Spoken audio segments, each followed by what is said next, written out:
Okay, good morning everybody. बड़ी खुशी है आप लोगों के साथ ये टॉपिक के ऊपर बात करते हुए। आग ही आग, हर इंसान किसी जमाने में जीरो ही रहता है। Do you all agree? हर इंसान किसी जमाने में जीरो रहता है और फिर वो तैयारी करता है जीत की और वो फिर हीरो बनने का कार्यक्रम चालू हो जाता है। इसी तरह से अगर आप देखेंगे किसी जमाने का ये जीरो था, किसी जमाने में ये भी जीरो था, किसी जमाने में अगर आप देखेंगे ये भी जीरो था, किसी जमाने में ये भी बड़ा जीरो था, किसी जमाने में ये भी बड़ा जीरो था, किसी जमाने में ये लेडी भी बड़ी जीरो थी। और इस तरह से अगर आप देखेंगे तो हर इंसान जो आप यहां पर देखेंगे किसी जमाने में ये भी जीरो था, किसी जमाने में इतना बड़ा कंपनी चलाने वाला जयप्रकाश गौर जो जेपी ग्रुप ऑफ इंडस्ट्रीज को चलाने वाला, या गाड़ी जो सोप बनाते हैं ये वाला आदमी, ये लोग सब लोग एक जमाने में जीरो थे। भंवरलाल जैन 5,000 करोड़ का कंपनी चलाता है। शहनाज हुसैन जो ब्यूटी का क्वीन मानी जाती है। इस तरह से लक्ष्मी मित्तल जो दुनिया में सबसे बड़े पैसे वाले आदमियों में से गिना जाता है। और अगर आप देखेंगे ब्रिजमोहन मुंजल जो हीरो होंडा का मालिक है, ये भी कुछ नहीं था, एक जमाने में साइकिल का पार्ट्स बेचते थे ये लोग। और अगर आप देखेंगे जो पेप्सी को चलाती है इंदिरा नुई जो चेन्नई की रहने वाली और अमेरिका में बैठती है, किसी ज़माने में ये भी चेन्नई की गलियों में ज़ीरो थी। धीरूभाई अंबानी भी ज़ीरो था। शिखा शर्मा जो आज एक्सिस बैंक चलाती है as the managing director of Axis Bank, ये भी एक ज़माने में ज़ीरो थी। नंदन नीलकनी जिन्होंने इन्फोसिस को शुरू किया, ये भी एक ज़माने में ज़ीरो थे। और आज के तारीख में इंडिया का सबसे नंबर 1 पैसे वाला आदमी, आज के तारीख में इंडिया में मुकेश अंबानी से भी ज्यादा पैसे वाला आदमी का नाम है दिलीप सांघवी। आज इंडिया का इस वक्त 10:30 बजे इंडिया का सबसे ज्यादा पैसे वाला आदमी है दिलीप सांघवी। एक जमाने में आज से 30 साल पहले ये भी जीरो था। सन फार्मास्यूटिकल्स का मालिक माना जाता है। आज मुकेश अंबानी से भी ज्यादा पैसा है इसके पास। मरीको इंडस्ट्रीज जो पैराशूट बनाती है, पैराशूट वगैरह बनाती है, वो कंपनी का जो मालिक है वो भी एक ज़माने में। सुनील मित्तल जो आज एयरटेल चलाता है और एक ज़माने में गली गली में जाके टेलीफोन का इंस्ट्रूमेंट्स को बेचता था और एक एक गली में जाके जनरेटर को बेचता था। अपने स्कूटर में जाके वो गली गली में स्कूटर में जाके जनरेटर को बेचता था नॉर्दर्न इंडिया में। एक ज़माने में ये भी जीरो था। एक ज़माने में सरदार वल्लभ भाई पटेल भी जीरो थे। एक ज़माने में ये लोग सब जीरो थे। एक ज़माने में ये भी जीरो था और एक ज़माने में ये भी जीरो था। ये हीरो बन के जीरो फिर हो गया, ये हीरो बन के फिर जीरो हो गया और इसके बाजू में जो आदमी है वो हीरो का हीरो ही रह गया। तो ये जरूरी नहीं है कि जो आदमी हीरो बनता वो जीरो वापस नहीं बन सकता, और ये जरूरी नहीं है कि जो जीरो है वो हीरो बन नहीं सकता, ये भी जरूरी नहीं है। और किसी जमाने में ये भी जीरो था।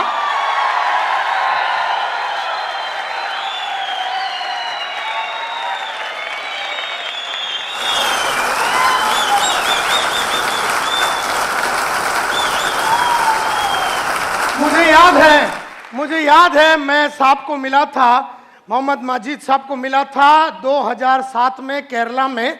मुझे याद है मैं इनको मिला था, मेरे बाजू में बैठे थे, मैंने टॉक दिया था how to take business to the next level. 2007 की बात है, कोचिन में ताज रेसिडेंसी की बात है। उस जमाने में मैंने एक बहुत बड़ा शो किया था और उसके बाद इनको भी बुलाया गया था, तभी मैं इनसे मुलाकात की थी। 2007 की बात है, जनवरी 12 की बात है। तो ये इंसान को मैं तब से जानता हूं, तो आपको इस कंपनी में विश्वास न करने का कारण ही नहीं है, क्योंकि अगर मैं बोलता हूं कि ये विश्वास करने लायक आदमी है और ये कंपनी विश्वास करने लायक है, तो ये विश्वास करने लायक है। और संतोष नायर कभी भी सोच विचार किए बिना बात करता नहीं है, ये आप लोग सब लोग जानते हैं। तो ये विश्वास के ही हकदार है। और केरला में जब इनको अवार्ड दिया गया था for the best performer and the best entrepreneur, इस तरह से केरला में इनका बड़ा नाम है और आज तुम्हारे साथ वो काम कर रहा है। तो मुझे बड़ी खुशी है कि इस तरह का कंपनी में तुम लोग काम कर रहे हो। और किसी जमाने में ये भी जीरो था, और किसी जमाने में ये भी जीरो था,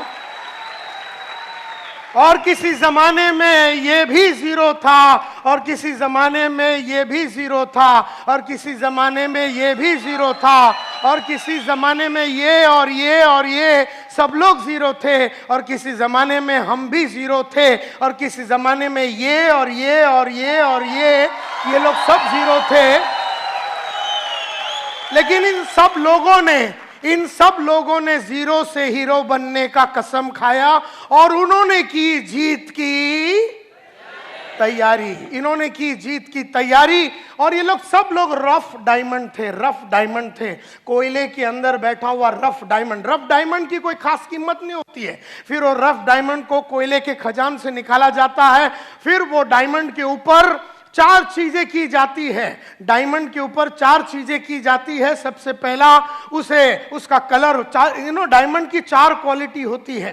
खास करके डायमंड की सबसे पहली क्वालिटी कलर, जो उसका नेचुरल कलर है उस पर आप कुछ नहीं कर सकते। मतलब अंदर का जो आदमी का नेचुरल जो कैरेक्टरिस्टिक्स है, जो फितरत है ना, उसको बदला नहीं जा सकता, क्योंकि अगर वो बेईमान है तो वो बेईमान है। कहने का मतलब ये है कि जो फितरत है वो बदला नहीं जा सकता, अनलेस वो बहुत मेहनत करके अपने आप में काफी परिवर्तन अगर वो लाता है तो कहने का मतलब ये है कि डायमंड की नेचुरल क्वालिटी में कलर आता है, क्लैरिटी आता है, कैरेट आता है, लेकिन नेचुरल क्वालिटी में एक चीज बिल्कुल नहीं आता है, और वो है कट। तो इंसान लोग डायमंड को करते हैं, लेकिन हम लोगों को कोई कट नहीं कर सकता। जैसे डायमंड को उठा के उसको छीनी हथौड़ी मार के उसको रफ डायमंड से क्रूअल डायमंड से उसको पॉलिश करके उसको कट करके अलग अलग जगह पे उसको फटका मार के उसको कट करके उसके अंदर वो क्लैरिटी को लाया जाता है। इस तरह से आपको अगर जीत की तैयारी करनी है, अगर आपको जीरो से हीरो बनना है, तो आपको अपने आप को कट करना पड़ेगा। आपको अपने आप को अलग अलग तरीके से तकलीफों में डालना पड़ेगा, क्योंकि जब आदमी को कट किया जाता है तो वो बहुत तकलीफ से और बहुत अड़चनों से गुजरता है। तो जो इंसान अड़चनों में गुजरता है वो अपने आप को कट करता है, जो पढ़ता लिखता है वो अपने आप को कट करता है, जो ऑडियो वीडियो सुनता है, जो ट्रेनिंग प्रोग्राम में आता है, जिसका गोल बड़ा क्लियर है, वो सब लोग वो इंसान होते हैं, वो जबरदस्त तरीके से अपने आप को कट करते हैं। और जब वो कट करते हैं वो आग से गुजरते हैं। अगर आप सोने को अगर आग में डालेंगे तो तपता रहता है। इसी तरह से मैं हमेशा कहता हूं कि जो इंसान अपने आप को लगातार कट करता है वो आग से गुजरता है, और वो आग से गुजरना, आग ही आग, आग ही आग अगर मैं बोलूं, अपने आप को लगातार आग में रखना। मेरे को 50 बरस का उम्र हो गया, लेकिन 30 साल पहले जो मैंने अपने आप को आग में डाला, जिस तरीके से मैंने अपने आप को तपाने की कोशिश की, जिस तरीके से मैंने अपनी पर्सनैलिटी में आग लगा के, जिस तरह से मैंने अपने कपड़ों पे आग लगा के, जिस तरीके से मैंने अपने सोच में आग लगा के, जिस तरीके से मैंने अपने जीवन में आग लगा के अलग अलग जो पुराना था उसको जला दिया, पुराना तरीके को जला दिया, पुराना कोट को जला दिया, पुराना सोच को जला दिया, पुराना स्टाइल को जला दिया, पुराना काम करने के तरीके को जला दिया। इस तरह से जला जला के आग ही आग में रह के मैंने अपने आप को जीत के लिए तैयार किया। और इसीलिए हर इंसान, और जो इंसान इस तरह से आग में खेलता है, जो इंसान इस तरह से अपने आप को तैयार करता है, वही इंसान सक्सेसफुल होता है, वही इंसान सक्सेसफुल होता है। और मैं अगर अपनी कहानी शुरू करूं और ये बताऊं तो आज से कई साल पहले की बात है। 1983 में मैंने अपना करियर चालू किया as a door to door salesman. लेकिन उसके पहले मैं रोज सुबह उठता था, सुबह जाके मैं न्यूज़पेपर डालता था। न्यूज़पेपर डालने के बाद चीरा बाजार, न्यूज़पेपर मैं लोखंडवाला के गलियों में डालता था। उसके बाद मैं चीरा बाजार में चरनी रोड में जाके अपना कॉलेज, हिंदुजा कॉलेज में जाता था। दोपहर को मैं चीरा बाजार में अकाउंटेंट का नौकरी करता था और रात को मैं ट्यूशन लेता था। इस तरह से गरीब मेरी जिंदगी बीत रही थी। गरीबी से मुझे प्यार हो चुका था, सोच मेरी छोटी थी, काम करने का तरीका मेरा छोटा था। ट्रेनों में ट्रैवल करता था, सेम शर्ट 4 दिन पहनता पहनता था, एक ही चप्पल कई सालों तक, इस तरह का छोटा जिंदगी में बिता रहा था। ये 1983 की बात है। राह चलते चलते एक दिन मेरा दोस्त जो स्कूल में मेरे साथ पढ़ता था, स्वामीनाथन अय्यर, मुझसे मिला और पूछा तू करता क्या? मैं बोला रोज सुबह जाता हूँ, न्यूज़पेपर डालता हूँ, उसके बाद कॉलेज जाता हूँ, उसके बाद दोपहर को अकाउंटेंट की नौकरी करता हूँ, रात को ट्यूशन लेता हूँ।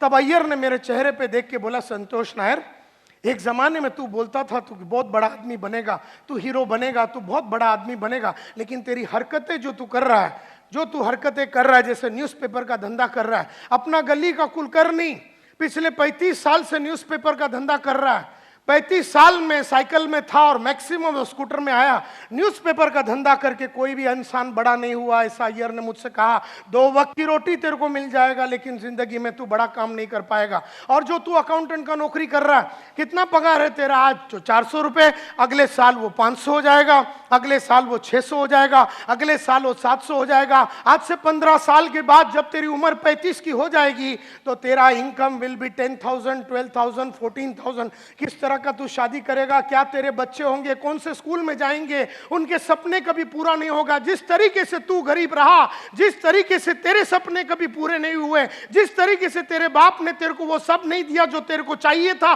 ताकि तू बड़ा इंसान बन सके, ये जो तू काम कर रहा अकाउंटेंट का, इससे तू बड़ा आदमी बन नहीं सकेगा। और रात को जो तू एक ट्यूशन लेता है उसमें 100 रुपया मिलता है, 2 ले ले 200 मिलेगा, 3 ले ले 300। ये गरीब सोच तेरी बदलेगी कब? और ये गरीबों जैसे हरकतें तेरी जो दिन बदलेगा, वो दिन तू हीरो बनेगा, वो दिन तू काम उस तरह का करेगा। क्योंकि जो अकाउंटेंट होता है ना, वो कभी अपने आप को पॉलिश नहीं करता। जो स्कूल का टीचर होता है ना, वो कभी अपने आप को पॉलिश नहीं करता। जो एक बैंक में काम करने वाला साधारण कैशियर, वो सुबह जाता है 9:30 बजे, शाम को वापस आता है, वो ना कभी अपने कपड़ों में, चाल में, ढाल में, विचार में, सोच में, तरीके में, विश्वास में, कॉन्फिडेंस में, कौशल्य में, नॉलेज में किसी तरह का वृद्धि नहीं करता। और इसीलिए वो साधारण था, वो साधारण है और वो मरेगा साधारण ही। इसलिए माय डियर फ्रेंड्स, इसलिए जरूरी है कि आदमी अपने आप को तैयार करे।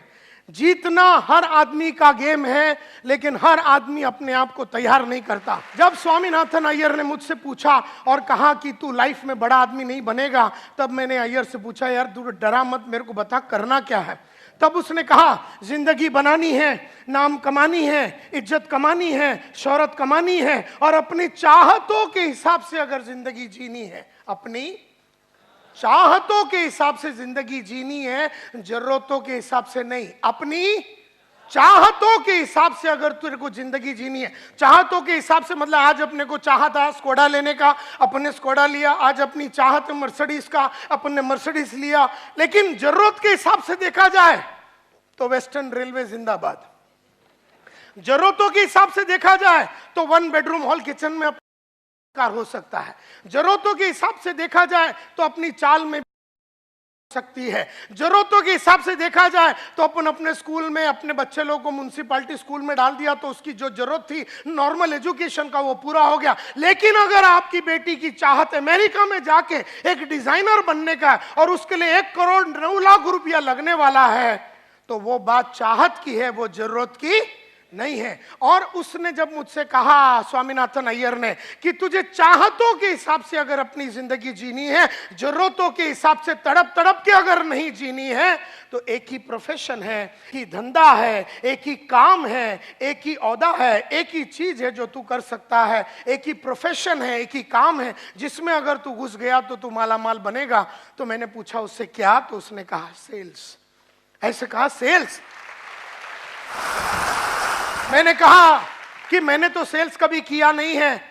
तो उसने कहा, अमिताभ एक्टिंग के पहले कभी एक्टिंग नहीं किया, आशा भोसले गाना गाने के पहले गाना कभी गाया नहीं, मोहम्मद मजीद जो साहब है वो आयुर्वेदिक के बारे में पढ़ाई करने के पहले में, उसके पहले उसको मालूमात नहीं थी, डॉक्टर बनने के पहले वो डॉक्टर था नहीं। तो हर इंसान को तैयार करना पड़ता है अपने आप को, और तुझे भी सेल्स में अपने आप को तैयार करना पड़ेगा। चला जा तू सेल्स की दुनिया में, और अगर तुझे महीने का 5,000 चाहिए तो 5,000 मिलेगा, महीने का 50,000 चाहिए तो सेल्स में 50 मिलेगा। मैंने कहा 5 लाख रुपया चाहिए तो सेल्स में मिलेगा। तेरी चाहतों के हिसाब से तेरी दुनिया चलेगी। ऐसा जब अय्यर ने मुझसे कहा तो मैंने ठान लिया मन में कि अभी तैयारी करनी है जीत की, और ठान लिया मन में कि अब जीरो रहना नहीं है, और ठान लिया मन में कि अब कट करना है अपने आप को और डायमंड बनना है लाइफ में। और तब मैंने डिसाइड किया कि मैं सेल्समैन बनूंगा। तो उन दिनों में मैंने बहुत सारे इश्तिहार में अप्लाई किया,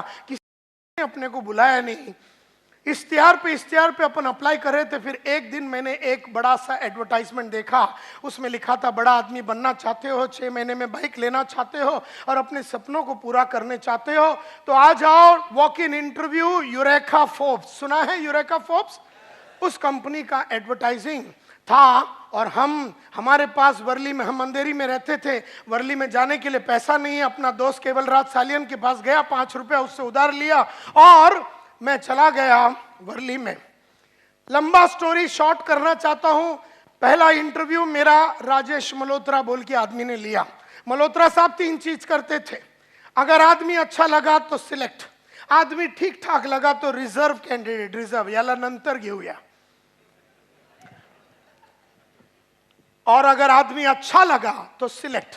मल्होत्रा साहब ने मेरे को पहले कैटेगरी में डाल दिया, जिसमें उन्होंने मेरे को रिजेक्ट कर दिया, क्योंकि ना मैं सेल्समैन जैसा दिखता था, ना मैं बोलता था, ना मेरी सोच वैसा उनको नजर आया। उन्होंने अंग्रेजी में बहुत सारे क्वेश्चन पूछे, मैं जवाब नहीं दे सका, क्योंकि हम बर्फी वाला स्कूल में पढ़ते थे। डॉन बॉस्को एजुकेटेड मल्होत्रा साहब ने जब अपने को अंग्रेजी में बहुत सारा पूछा तो हम जवाब नहीं दे सके। मल्होत्रा साहब ना सिलेक्ट किया ना रिजर्व में डाला, उन्होंने रिजेक्ट कर दिया। और कहा मुंह पे देख के ये कि हम 15 दिन में बताएंगे। तभी मुझे नहीं मालूम था कि 15 दिन में बताने का मतलब है कि अपने को ऑलरेडी उसने रिजेक्ट कर दिया। ये तो बाद में मालूम पड़ा कि लोग अपने को घुमाने के लिए बोलते हैं ना, सोच के बताएंगे, बाद में बताते हैं, इसका मतलब है अपने को लात मार के उन्होंने भगा दिया। ये बात वो जमाने में नहीं समझ में आया, ये तो बाद में अभी समझ में आता है कि टोपी लगाने के लिए लोग इस तरह से बोलते हैं, मी नंतर कळू तुला, मी बोलतो तुझ्याशी, नंतर ये तू, इस तरह से वो बात करते हैं। तो रिजेक्ट कर दिया।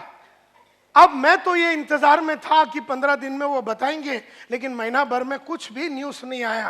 कहानी ऐसी जाती है कि मल्होत्रा साहब ने तो रिजेक्ट कर दिया, लेकिन बंबई आधा वो संभालते थे, आधा बंबई गुप्ता साहब बोल के दूसरा मैनेजर संभालते थे। उनको आदमियों की जरूरत पड़ी, वो मल्होत्रा साहब के पास गए और उन्होंने कहा, यार तूने बहुत सारे आदमियों को लिया है, लास्ट टाइम मैंने देखा वॉक इन इंटरव्यू में तेरे इधर 200-300 आदमी लोग आए थे, तो तेरे पास कोई कैंडिडेट है सिलेक्टेड तो मुझे दे दे।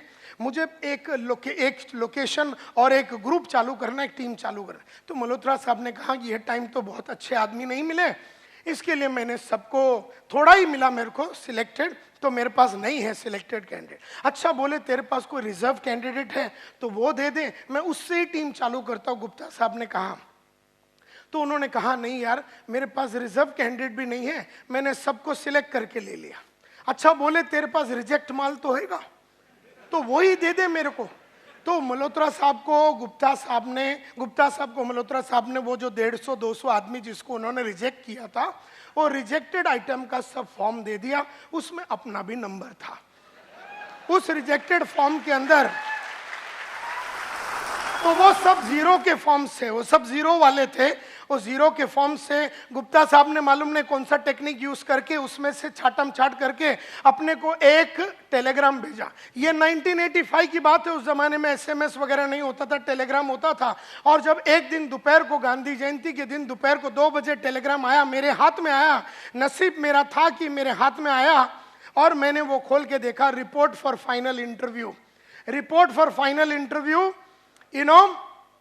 ऐसा करके उसमें लिखा था 3 तारीख अक्टूबर को आ जाओ, सुबह 9:30 बजे फाइनल इंटरव्यू है। मैंने किसी को बताया नहीं, भाग भाग के गया अगले दिन वहां पर और उनके पास जाके इंटरव्यू दिया। उन्होंने कहा क्या करना चाहोगे? ऐसे सर आप बताइए, आप जैसा बोलेंगे वैसा करेंगे। आप बोलेंगे चर्च गेट में रोज सुबह चड्डी सर पे पहन के खड़े रहने से पैसा मिलता है, तो मैं एक रात पहले से ही खड़ा हो जाऊंगा। आप मेरे को बताओ करने का क्या है।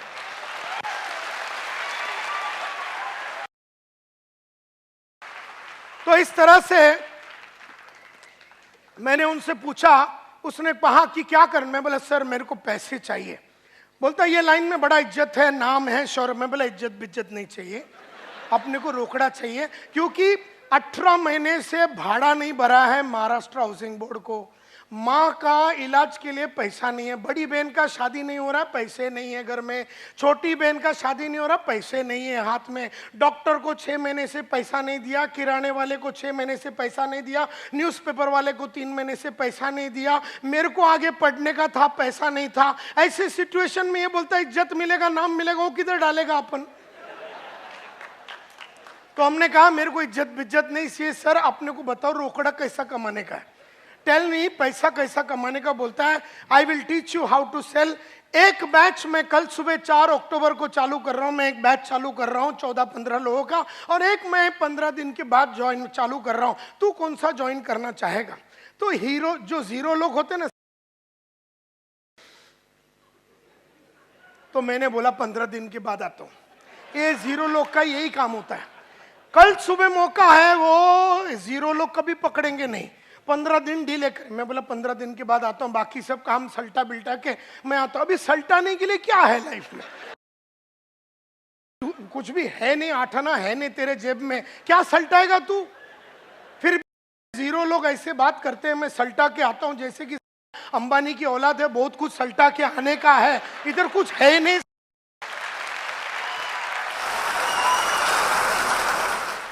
तो गुप्ता साहब ने कहा कि अगर तू कल सुबह ज्वाइन करता है तो तेरे को लाइफ में 15 दिन का एडवांटेज रहेगा, जिंदगी में तू हमेशा 15 दिन आगे रहेगा। 15 दिन में तेरे को मार्केट के बारे में खबर मिल जाएगा, 15 दिन में प्रोडक्ट के बारे में समझ आ जाएगा, 15 दिन में सेल्स के बारे में समझ आएगा, 15 दिन में तेरा नॉलेज बहुत बढ़ जाएगा। ये बात 0 को समझ में आया।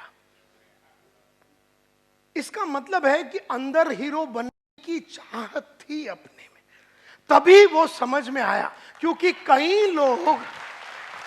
कई लोग जो 0 है ना, उनको कुछ भी अच्छा बोले दिमाग में बात जाता ही नहीं है। मतलब क्या है, पैदाइशी 0 है, स्ट्रक्चरल डिफेक्ट है, और वो 0 ही रहेगा। देयरफॉर 0 वही आदमी रहता है जो वातावरण से आया हुआ इंफॉर्मेशन, वातावरण से गुप्ता साहब ने जब इंफॉर्मेशन दे रहा है कि भैया हीरो बनने के लिए ये कलाकारी मैं सिखाऊंगा, कल सुबह आता है क्या, तो पकड़ लिया मैंने वो अपॉर्चुनिटी और कहा कि यस सर कल से आता हूं। तो वहां से अपना जो हीरो बनने का कार्यक्रम शुरू हुआ। आज उस बात को 30 साल हो गए, मैंने मुड़ के पीछे कभी देखा नहीं है। यू नो, उस जमाने में यूरेका फोर्ब्स में आदमी 4 वैक्यूम क्लीनर बेचता था महीने का एवरेज। 3,500 सेल्समैन होते थे हमारे कंपनी में, और 3,500 सेल्समैन का एवरेज निकालेगा तो वैक्यूम क्लीनर जो साफ सफाई करने का जो मशीन है उसमें एवरेज 4 का बिकता था।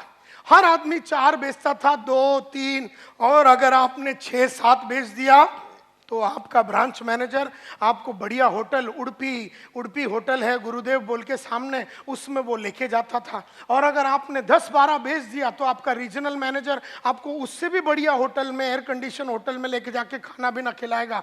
और अगर आपने 12 या 14 बेचा तो आपका कंपनी का मैनेजिंग डायरेक्टर, हमारा कंपनी का मैनेजिंग डायरेक्टर अखिल मार्फतिया, अपना स्टैंडर्ड 2000 रोवर कार, जो उस जमाने में सबसे महंगा गाड़ी होता था, उसमें आता था और ज्वेल ऑफ इंडिया बोल के एक रेस्टोरेंट है वर्ली में, वहां लेके जाता था। तुमको बियर चाहिए, चिकन चाहिए, जो भी चाहिए खिलाएगा, और बदन का कोई भी पार्ट पे चुम्मा लगाने को रेडी था।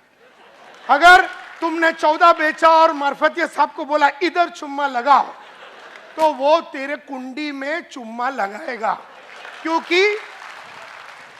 क्योंकि उसको सेल्समैनों से बहुत प्यार था। उसको लगता था कि जो 14-15 बेचता वो बापू है, बापू। और वो जमाने में अपना 5 दिन का ट्रेनिंग हुआ, 4 अक्टूबर को ज्वाइन किया, 11 अक्टूबर को ग्रैंड रोड बाजार में अपन उतरा। You know, my territory was red light area. मेरे को मेरे बॉस ने बोला उधर जा। मैं बोला सर उधर कैसा माल बेचेंगे, वैक्यूम क्लीनर? बोलता उधर बहुत पोटेंशियल है। तो मेरे को लगा कि गुप्ता साहब जाते होंगे तो उनको पोटेंशियल के बारे में ज्यादा मालूम है, तो मैंने मन में ठान लिया कि मैं उधर ही बेचेगा। लेडीज एंड जेंटलमैन, मुझे खुशी है कि 20 दिन में मार्केट में था वो एरिया के अंदर 26 वैक्यूम क्लीनर बेचा मैंने पहले महीने में। तो सबको लगा कि फ्लूक में हुआ, मेरे को भी लगा फ्लूक में हुआ। कभी कभी अपन डायमंड भी फ्लूक में बन जाते, अपने को पता ही नहीं चला बना कैसे, लेकिन बन गए, तो इसी तरह से 26 बिका ऐसे फ्लूक में। ऐसा मुझे भी लगा, दुनिया को लगा, लेकिन फ्लूक नहीं था, क्योंकि अगले महीने में मैंने 32 बेचा, उसके अगले महीने में मैंने 33 बेचा, उसके अगले महीने में मैंने 36 बेचा, उसके अगले महीने में 37 बेचा, उसके अगले महीने में 39 बेचा, उसके महीने में 41 बेचा, उसके अगले महीने में 43 बेचा। लेकिन मैंने जीवन में पिछले महीने से कम कभी नहीं बेचा, कभी नहीं बेचा। तो उन्होंने मेरे को इंडिया का नंबर 1 सेल्समैन बन गया, इंडिया का रातों रात नंबर 1 सेल्समैन मैं बन गया। तो उन्होंने मेरे को ग्रुप लीडर बना दिया, मेरे साथ 4 आदमी डाल दिया, इंडिया का नंबर 1 ग्रुप लीडर बना। तो उन्होंने 12 आदमी दे दिया एक ग्रुप लीडर के साथ, मैं इंडिया का नंबर 1 सेल्स सुपरवाइजर बना। तो उन्होंने फिर मेरे को ब्रांच मैनेजर बनाया, 29 आदमी दिए, मैं इंडिया का नंबर 1 ब्रांच मैनेजर बना। पहली बार इंडिया में 200 सेल एक ब्रांच ने हमने किया, पहली बार 300 सेल यूरेका फोर्ब्स में हमने किया, पहली बार 400 सेल एक ब्रांच ने हमने किया, पहली बार 500 सेल एक ब्रांच में हमने किया। हमारा काम ही था रिकॉर्डें बनाना और रिकॉर्डों को तोड़ना। इस तरह से हमने अपना जीवन को चालू किया। और फिर हम डिप्टी डिविजनल सेल्स मैनेजर बने, डिविजनल सेल्स मैनेजर बने, एरिया सेल्स मैनेजर बने, रीजनल सेल्स मैनेजर बने। और फिर उसके बाद सीज फायर बोल के फायर एक्सटिंग्विशर कंपनी, लाल कलर का जो फायर एक्सटिंग्विशर है, उस कंपनी में डीजीएम बने और जनरल मैनेजर बने। और फिर उसके बाद एक ट्रेनिंग कंपनी टीम प्रोडक्टिविटी बोल के कंपनी में वाइस प्रेसिडेंट बने और वहां का हम डायरेक्टर बने। और 15 साल पहले हमने स्मार्ट बोल के ये ट्रेनिंग कंपनी शुरू की, जो इंडिया का जाना माना ट्रेनिंग कंपनी, हिंदुस्तान यूनिलीवर होवे, कोको कोला होवे, प्रॉक्टर एंड गैम्बल होवे, फोर्ड होवे, हुंडई होवे, महिंद्रा एंड महिंद्रा होवे, एशियन पेंट्स होवे, दुनिया की बेहतरीन कंपनियों को ट्रेन करने के बाद आज से करीबन 8-9 साल पहले हमने कहा कि अब ये बड़े कंपनियों को छोड़ देंगे और small medium nano micro enterprises, जो छोटे धंधे वाले 10 करोड़ 100 करोड़ 25 करोड़ 50 करोड़ ऐसे लोगों के साथ काम करेंगे। और आज हम लोगों का कंपनी पूरा छोटे और मीडियम एंटरप्राइजेस के धंधे वालों के लिए काम करती है। इस तरह से एक भयंकर 120 जन का कंपनी को हमने बनाया। मुझे याद है मेरा पहला घड़ी था हेनरी सैंडोज एंड फिल्स, पहला घड़ी था मेरा हेनरी सैंडोज एंड फिल्स। 25वां हैंड है मेरे ख्याल से, जो मेरे बाप ने मेरे को गिफ्ट दिया था, सेकंड हैंड भी नहीं था वो, 25वां हैंड था। 25 रुपया का लिया था मेरे फादर ने, वो मेरा पहला घड़ी था। मैंने टारगेट रखा कि मैं 500 रुपया का सिटीजन कॉर्ड्स खरीदूंगा मेरे पहले पगार से, और मैंने वो खरीदा। उसके बाद मैंने लक्ष्य रखा, पर्पस रखा, गोल रखा कि अब मैं 1200 का घड़ी खरीदूंगा, टाइटन क्लासिक खरीदा। फिर मैंने लक्ष्य रखा कि मैं 5000 का घड़ी खरीदूंगा, फिर मैं 50,000 का घड़ी खरीदूंगा। फिर लक्ष्य रखा 1 लाख, 2 लाख, 3 लाख, 4 लाख, 5 लाख, 5,60,000 रुपए का मैंने घड़ी का टारगेट रखा और मैंने रोलेक्स का घड़ी 5,60,000 का खरीदा। मुझे याद है मेरा जो पहला पेन होता था वो 2 रुपए का शार्प का पेन होता था, जो वेस्टर्न रेलवे में अपन ट्रेन में जब जाते हैं तो वो बेचने के लिए आदमी आता है। तब मैंने टारगेट रखा कि मैं विल्सन का पेन रखूंगा 40 रुपया का, 40 रुपए का विल्सन का पेन रखता था। उसके बाद मैंने बोला कि अब मैं पेन रखूंगा 100 रुपये का, और फिर वो 100 रुपये का मैं फ्लेयर का पेन रखता था। उसके बाद 400 रुपये का शेफर का पेन रखता था, 1000 रुपये का सिल्वर क्रॉस पेन रखता था, 2000 का गोल्ड क्रॉस पेन रखता था, 25,000 का मॉन्ट ब्लैंक रखता था। आज 3 लाख रुपये का 3 लाख रुपये का अपन पेन अपने इधर जेब में लगा के घूमते हैं। मुझे याद है माय डियर फ्रेंड्स,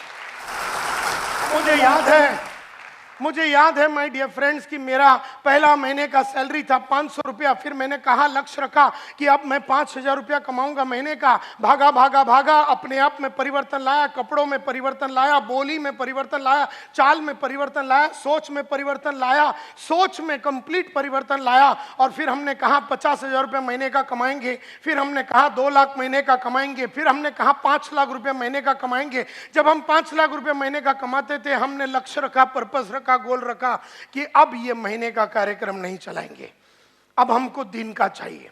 तो दिन का हमने टारगेट रखा कि हम 3,000 रुपया कमाएंगे, फिर दिन का 10,000 रुपया कमाएंगे, दिन का 4 लाख कमाएंगे, दिन का 5 लाख कमाएंगे, दिन का 7 लाख रुपया। जब दिन का 7 लाख रुपया कमाते थे तो हमने कहा अब ये इस तरह का गरीब जिंदगी हम जी नहीं सकते दिन में, खाली 7 लाख रुपया कमा के कैसा आदमी जिएगा दिन में। तो हमने कहा अब ये दिन का कार्यक्रम नहीं, अभी अपने को घंटे का चाहिए। तो हमने घंटे का फिर रखा 10,000 रुपया, फिर घंटे का 20,000 रुपया, फिर घंटे का 3 लाख रुपया। इस तरह से हमने अपना जीवन को बिताया। जैसे जैसे पैसा ज्यादा कमाने का था हमने अपना नॉलेज को बढ़ाया, अपने नॉलेज को बढ़ाया, कई किताबें पढ़ी, ऑडियो देखे, वीडियो देखे, नॉलेज को कंप्लीटली बदला और फिर उसके बाद एटीट्यूड्स में बदलाव लाया और बहुत सारे 5 लाख रुपया पर घंटे के लिए कमाने के लिए जो स्किल्स लगता है, कौशल्य लगता है, सेलिंग स्किल्स लगता है, नेगोशिएशन स्किल्स लगता है, प्रेजेंटेशन स्किल लगता है, लीडरशिप स्किल लगता है, चेंज मैनेजमेंट स्किल्स लगता है, इंटरव्यूइंग स्किल्स लगता है, बहुत कौशल्य लगता है कमाने के लिए। देयरफॉर बहुत सारे अलग अलग कौशल्य डेवलप किया। और फिर अगर आपको बहुत सारा कमाना है और आगे बढ़ना है तो आदतें बदलनी पड़ेंगी। तो आदतों में बहुत परिवर्तन लाया, बहुत ज़्यादा परिवर्तन लाया। सुबह उठने की आदत, टीवी ना देखने की आदत और पढ़ाई करने की आदत, झूठ ना बोलने की आदत, आधा महीने में पूरा महीने का काम करने का आदत, टाइम वेस्ट ना करने की आदत, ऐसी बहुत सारी आदतें डाली। और therefore knowledge, attitude, skills, habits और स्ट्रेटजीज लगातार अपने क्लाइंट्स को बदलता रहा। एक जमाने में जो क्लाइंट मेरे को 20,000 रुपया देता था तो उसके सामने खड़े रह के डांस करता था। जब देखा कि ये 50,000 नहीं दे सकता और 50,000 के लिए दूसरे हायर लेवल के क्लाइंट चाहिए तो स्ट्रेटेजी ऐसा निकाला कि क्लाइंट्स को बदल दिए। लगातार हर 2 साल में अपने क्लाइंट्स को बदलता रहा, क्योंकि जो आज 20,000 देता है कल वो 2 लाख नहीं दे पाएगा।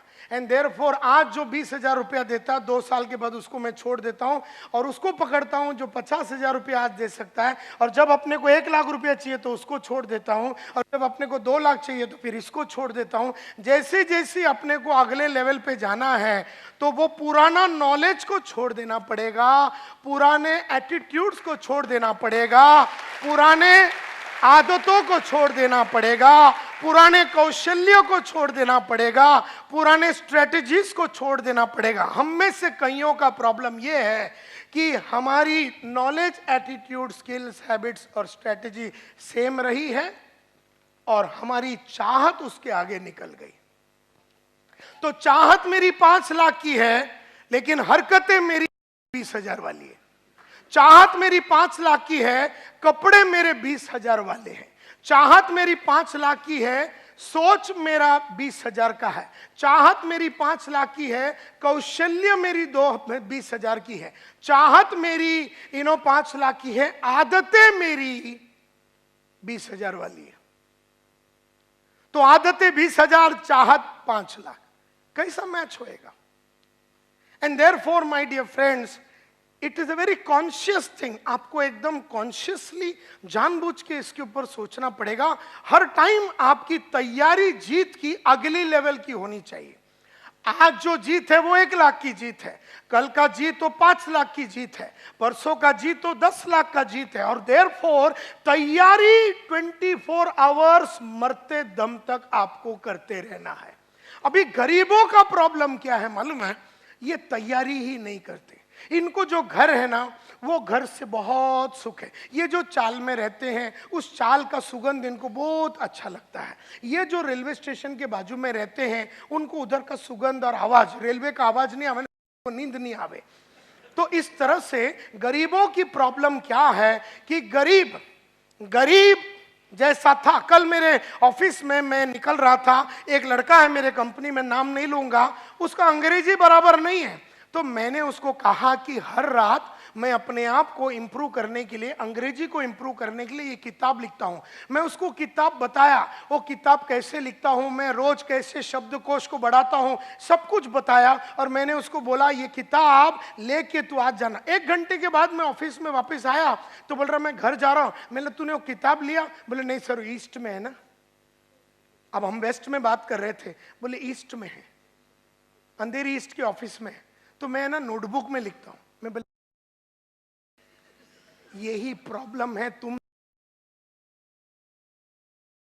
छोटी सोच वाली औलाद ऐसे ही मैंने उसको बोला, तेरे को मैं बोलता हूं कि ये बुक लिख, तेरे को बुक बताता हूं, तेरे को बताता हूं कि मैंने अपने अंग्रेजी को कैसे सुधारा, तेरे को मैं रास्ता बताता हूं, तेरे को मैं बुक खोल के पूरा डिटेल में तेरे को बताता हूं कि कैसा रोज रात को मैं लिखता हूं, एक एक करके मैं कैसे लिखता हूं कि आज मैंने क्या अचीवमेंट किया अंग्रेजी के लिए, इससे मेरे को क्या फायदा हुआ, कल मैं अंग्रेजी को कैसे सुधारूंगा और उसके लिए क्या कदम लूंगा। मैं तेरे सामने ऐसा 10 बुक दिखाया, ये बुक तेरे को बोलता अपना ईस्ट वाले ऑफिस में जाके ले, और मेरे को बोलता ईस्ट में।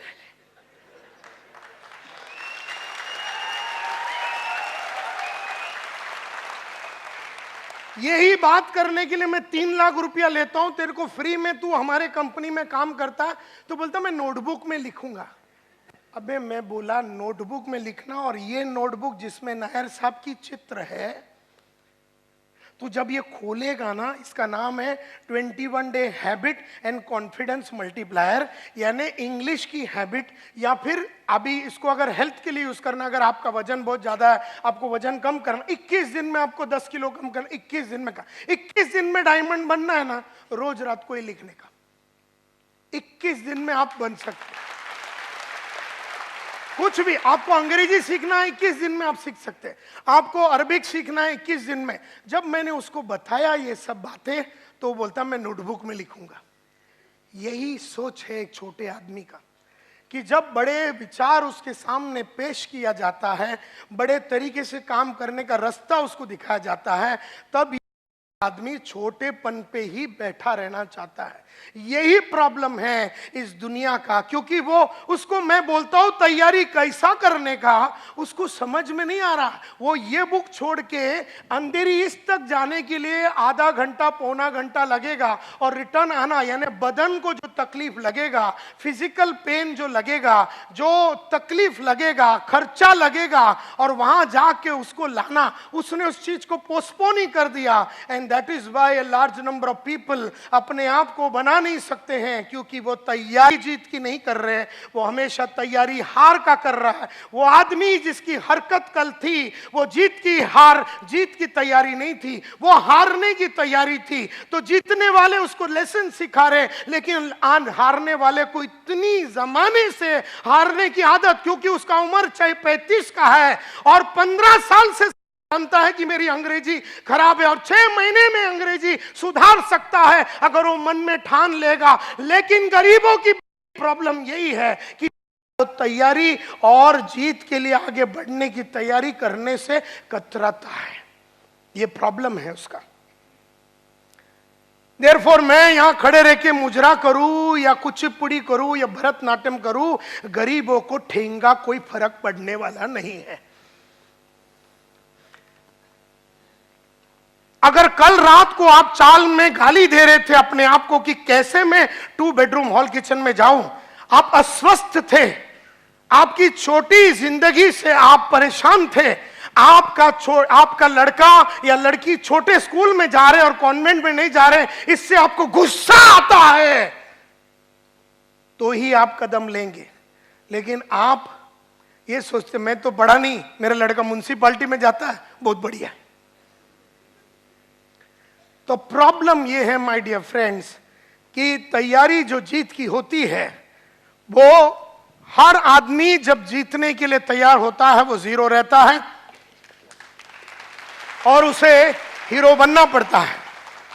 इस तरह से मुझे याद है कि मेरा पहला जो गाड़ी था, पहला जो बाइक था, वो मैं वेस्टर्न रेलवे में जाता था। उसके बाद मैंने पहला सेकेंड हैंड कावासाकी बजाज खरीदा। फिर मैंने कहा कि इसके ऊपर ज़्यादा देर में वक्त नहीं बिताऊंगा, तो मैंने राजदूत 175 टेलीस्कोपिक सस्पेंशन वाला बाइक लिया। उसको मैंने थोड़े दिन चलाया, मैं बोला इसको ज़्यादा दिन नहीं चलाऊंगा। सेकेंड हैंड प्रीमियर पद्मिनी का लक्ष्य रखा। जो दिन मैंने वो खरीदा वही दिन हमने लक्ष्य रखा कि हम मारुति 800 लेंगे। जो दिन हमने मारुति 800 लिया, उसी दिन उसी क्षण जब उसको महालक्ष्मी टेम्पल में लेके जाके पूजा करके वापस आ रहे थे, हमने अगला गाड़ी मारुति एस्ट्रीम 6,35,000 रुपए का टारगेट रखा। जो दिन हम सिद्धि विनायक से उसको पूजा करके ला रहे थे, वही दिन 15 लाख हुंडई सोनाटा का टारगेट रखा। जो दिन उसकी पूजा करके वापस ला रहे थे, उसी दिन हमने टारगेट रखा कि मर्सिडीज सी क्लास, मतलब ई क्लास लेंगे 54 लाख रुपए का। जो दिन 54 लाख का मर्सिडीज लिया, उसी दिन हमने लक्ष्य रखा कि एस क्लास मर्सिडीज लेंगे। जो दिन हमने एस क्लास मर्सिडीज लिया 6 करोड़ का रोल्स रॉयस लेने का, वही दिन टारगेट हमने सेट कर दिया। तो पैसा हो, घड़ी हो, गाड़ी हो, लाइफ हो, 2 बेडरूम हो, 3 बेडरूम हो, 4 बेडरूम हो, कंपनी हो, ये सब चीजें जैसा अपने को चाहिए था वैसा अपने को मिला, क्योंकि अपन ने जीत की तैयारी की। हम जीरो थे लेकिन हम हीरो बनना चाहते थे। हम रॉ डायमंड थे, हम कट करने को रेडी थे, हम औरों को कट करने को देने के लिए रेडी थे।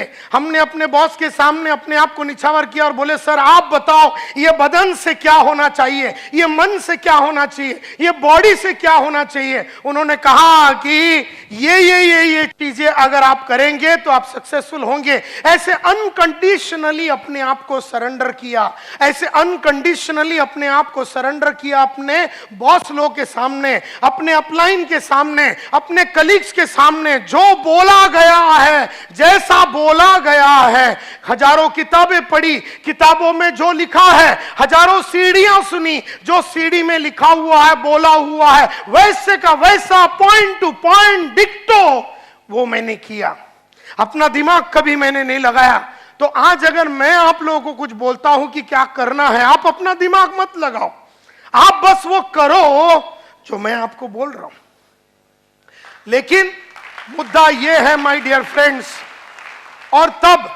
और ये इस तरह से जब आप आदमी करेगा तो ये कहा जाता है कि वो आग में आज भी तप रहा है।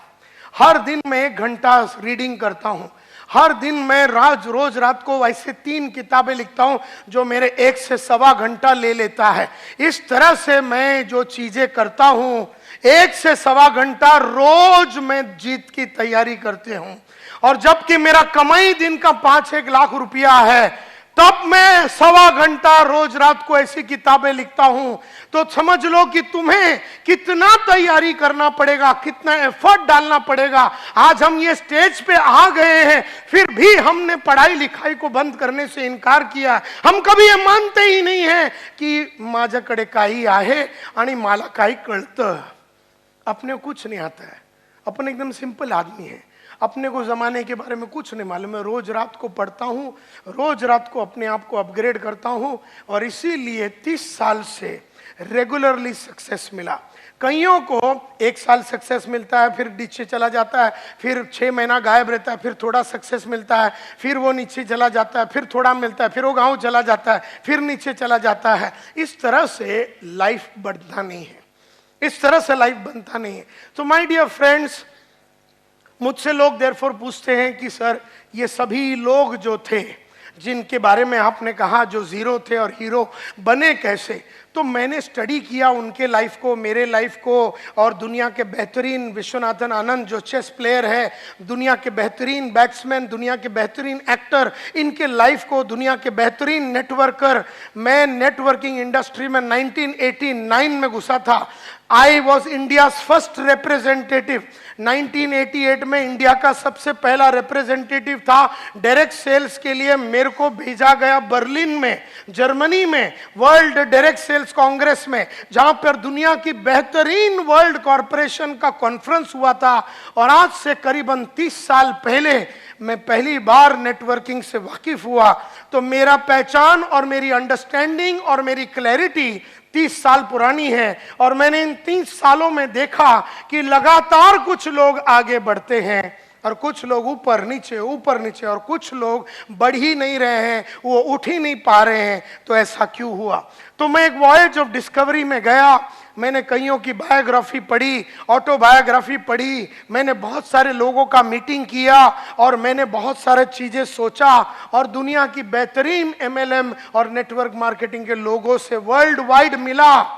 एमवे का मालिक, एवरीश्लेन का मालिक, एवॉन का मालिक, सब मेरे बाजू में बैठे रहते थे आज से करीबन 25-30 साल पहले। और उन सब लोगों को वर्ल्ड की सबसे बढ़िया कंपनी की, एमएलएम कंपनी की लोगों से मेरा उठना बैठना हुआ था 30 साल पहले। उन सब से सीखा और मैंने पूछा अपने आप से, दुनिया के लिए पूछा कि सक्सेस का फॉर्मूला क्या है। तब मुझे समझ में आया, success everybody wants it, yes और नो। मैंने देखा कि किसी को भी पूछो सक्सेस चाहिए, तो मुझे लगा कि हार्ड वर्क शायद सक्सेस का फॉर्मूला रहेगा। लेकिन मैं आज आपको बताना चाहता हूं, हार्ड वर्क का सक्सेस से कोई लेना देना नहीं है। क्योंकि अगर हार्ड वर्क ही सक्सेस का फॉर्मूला है तो मेरे बाजू में एक आदमी रिक्शा चला रहा, पिछले 30 साल से गरीब था, गरीब है, गरीब रहेगा। तो हार्ड वर्क का सक्सेस से कोई लेना देना नहीं है। हाँ, शायद हार्ड वर्क एक चीज हो सकता है सक्सेस के लिए, एक एलिमेंट हो सकता है सक्सेस के लिए, लेकिन सिर्फ हार्ड वर्क से आदमी लाइफ नहीं बना सकता। क्योंकि अगर सिर्फ हार्ड वर्क करना है तो मजदूर लोग भी रोज हार्ड वर्क करते हैं लेकिन उनका लाइफ सक्सेसफुल नहीं होता। देयरफॉर हार्ड वर्क शायद सक्सेस का एक फॉर्मूला है, लेकिन सिर्फ हार्ड वर्क से सक्सेस नहीं मिलता। फिर हमने देखा कि सीक्रेट ऑफ सक्सेस अगर जानना है तो क्या देखना है, हमें क्या यह देखना है कि आदमी ने क्या किया। तो आदमी ने, सचिन तेंदुलकर ने क्या किया, 50 सेंचुरी मारा टेस्ट में, 50 सेंचुरी मारा वनडे में। आदमी ने क्या किया सब देख रहे हैं। आदमी ने क्या किया, मोहम्मद माजिद साहब 40,000 करोड़ के मालिक है, आज इतना फैक्ट्री है, ये है, सेमी डायरेक्ट इतना वर्ल्ड वाइड कॉरपोरेशन है। आदमी ने क्या किया ये सब जानते हैं, लेकिन मुद्दा ये नहीं कि आदमी ने क्या किया, आदमी को वो किसने और क्या चीज ने करवाया ये जानना जरूरी है। कौन है जो सचिन तेंदुलकर से 50 सेंचुरी करवाया, क्या है जिसकी वजह से सचिन तेंदुलकर 50 सेंचुरी वनडे में मारा, 50 सेंचुरी मतलब टेस्ट मैच में मारा। वो क्या है जो नायर साहब को 7 लाख रुपया दिन का कमाने में मजबूर करती है। कौन कर रहा है उसे, क्या किया ये सब लोग जानते हैं कि वो 7 लाख कमा रहा है, लेकिन दैट इज नॉट इंपॉर्टंट। तो काय केलं दैट इज नॉट इंपॉर्टंट, कोणी त्याच्याशी हे करून घेतलं, क्या की, मतलब what made main do it, क्या चीज है जिन्होंने उनसे ये करवा के लिया, ये जरूरी है। क्योंकि अमिताभ बहुत बड़ा एक्टर है और करोड़ों रुपया कमाता है, व्हाट मेन डू, तो वो तो नजर आ रहा है कि वो क्या किया है, कि वो रोल्स रॉयस गाड़ी चलाता, ये तो दिखता है, लेकिन what made main do it, क्या चीज करने के वजह से वो रोल्स रॉयस तक पहुंचा, क्या चीज करने की वजह से वो 50 सेंचुरी मार सका, क्या चीजें करने से वो 7 लाख रुपया दिन का कमा सकता है, क्या चीज करने से। तो जब मैं इस स्टडी पे पहुंचा तो मैं समझ गया कि मैं ढूंढ रहा था the common denominator of success, कि वर्ल्ड में सक्सेस का कॉमन डिनोमिनेटर या कॉमन फैक्टर क्या है। मैं इस नतीजे पे पहुंचा कि दुनिया में सिर्फ सक्सेस का एक फॉर्मूला है, और ये मैं 500 बार बोल चुका हूं, लेकिन फिर भी जब जब मैं बोलता हूं तो मुझे याद आती है कि मुझे ये करते रहना है, हर दिन, हर शाम, हर घंटे मुझे करते रहना है। जानना और करने में बहुत फर्क है। जानने वाले लोग इंटेलिजेंट होते हैं, करने वाले लोग वाइज होते हैं। इंटेलिजेंट आदमी को सब मालूम है क्या करने का, लेकिन जो प्रज्ञा को प्राप्त हुआ है, जो वाइस आदमी होता है, जिसको शाना बोलते हैं, वो करता है, और इंटेलिजेंट खाली जानता है। तो जानता सब आदमी है कि सुबह जल्दी उठना चाहिए, लेकिन करते सिर्फ वाइस आदमी लोग हैं। जानते सब आदमी है कि पढ़ना चाहिए है, लेकिन करते सिर्फ वो है जो प्रज्ञा को प्राप्त हुए, जो विजडम को प्राप्त हुए, जो जिंदगी में क्लैरिटी के साथ सोच सकते हैं। तो मैं ढूंढते ढूंढते एकमात्र फॉर्मूला पे आया कि सक्सेस का सिर्फ एक फॉर्मूला है। जैसे थोड़े देर पहले जब इधर खड़े रह के कमांडो साहब ने कहा कि रिकॉर्डिंग नहीं करना है, फिर भी मेरी नजरें उधर जा चुकी है जहां पर 3 आदमी ये रूम में रिकॉर्डिंग कर रहा है। अब उसको जानने में प्रॉब्लम नहीं, वो जानता है लेकिन वो करता नहीं है। तो इसमें फर्क है। वो सस्ते में रिकॉर्डिंग करके लेने के चक्कर में है। वो सीडी नहीं खरीदेगा 1200 रुपए में, जो रास्ता सही है उस पे वो नहीं जाएगा, बेईमानी करेगा। तो ये जो रिकॉर्डिंग चालू है, जो भी कर रहा है वो बेईमान।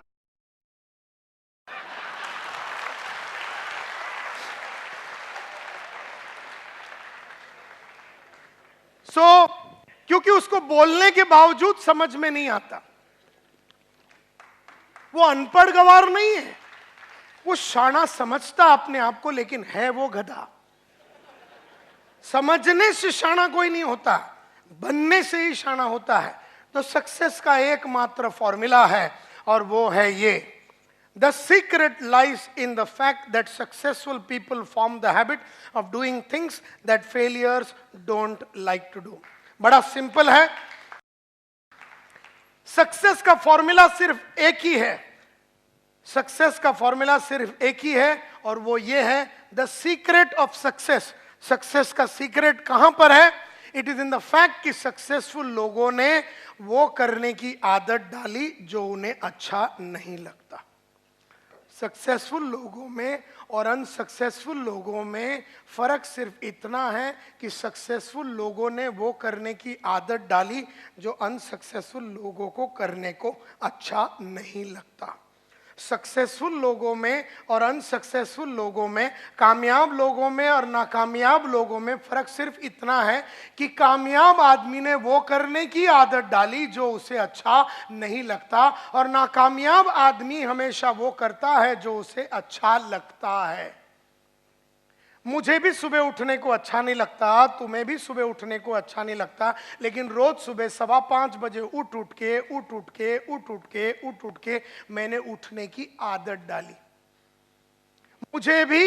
मुझे भी पढ़ने को रोज 1 घंटा सुबह पढ़ने को अच्छा नहीं लगता, तुम्हें भी रोज सुबह 1 घंटा पढ़ने को अच्छा नहीं लगता, लेकिन रोज सुबह मैंने 1 घंटा पढ़ के मैंने पढ़ने की आदत डाली। मुझे रोज सुबह जू बीच में जाके 1 घंटा चलने को अच्छा नहीं लगता, लेकिन रोज सुबह मैं और मेरी बीवी जू बीच में जाके चल के चलने की और एक्सरसाइज करने की आदत। मुझे भी रोज सुबह आधा घंटा मेडिटेशन करने को अच्छा नहीं लगता, तुम्हें भी वो चीजें करने को अच्छा नहीं लगता, लेकिन मैंने रोज सुबह आधा घंटा मेडिटेशन कर करके मैंने करने की आदत डाली। मुझे भी टीवी देखने को अच्छा लगता है, तुम्हें भी टीवी देखने को अच्छा लगता है, लेकिन मैंने नहीं देख के ना देखने की आदत डाली और तुम देख के देखने की आदत डाली। तुम जो भी कुछ हो तुम्हारी आदत के वजह से हो, मैं जो भी कुछ हूं मेरी आदत के वजह से हूं। सिंपल।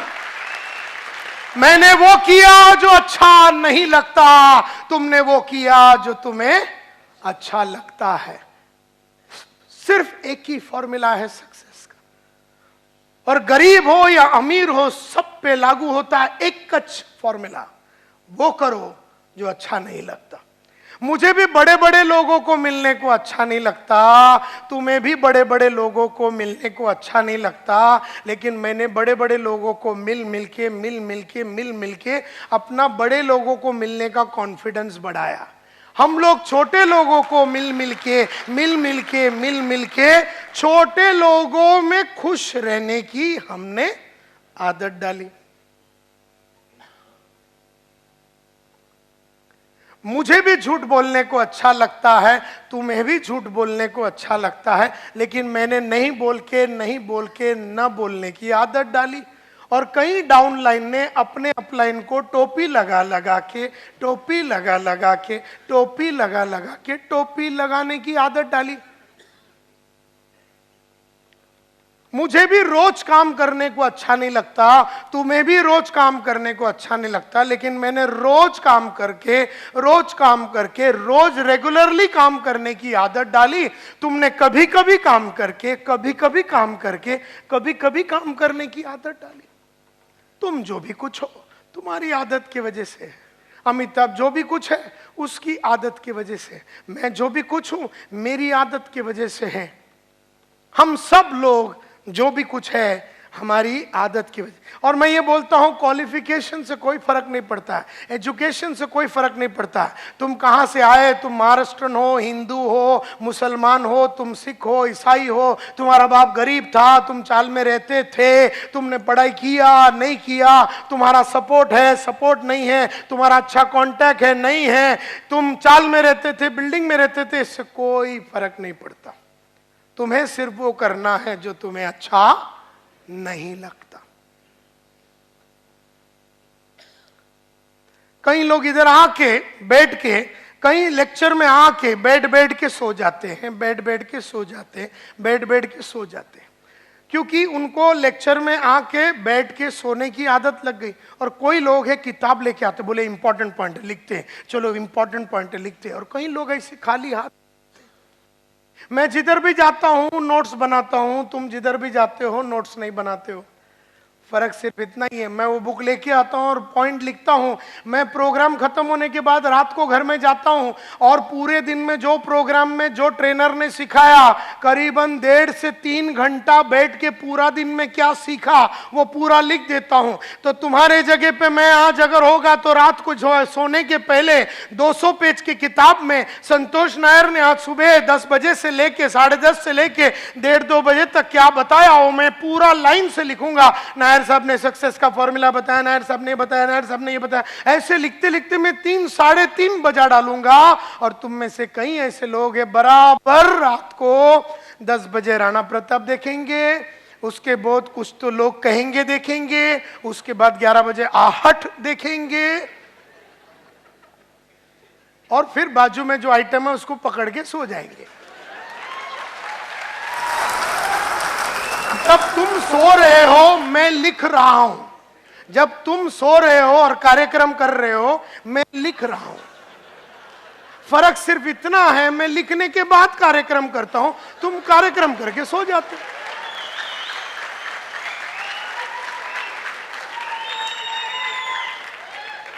तो जब तुम दूसरे दिन सुबह उठे, तुम सेम आइटम है, मैं जब उठा तो मैं बदल गया था। तो मैं कल और आज में सेम आदमी नहीं हूं, तुम कल और आज में सेम आदमी हो। ये तुम्हारी आदत है। इसके लिए जीत की तैयारी मैंने कल रात को की, तुमने दूसरा कुछ तैयारी किया। मैं जीतने की तैयारी की, तुम मजा किया। मजा करने से जीतता नहीं है आदमी। मजा भी करना चाहिए, मैं ना नहीं बोलता हूं, घूमना चाहिए, फिरना चाहिए, टीवी देखना चाहिए, लेकिन अपना वो काम जो तुम्हें अच्छा नहीं लगता वो करने के बाद तुम्हें वो करना है, एंड नॉट बिफोर दैट।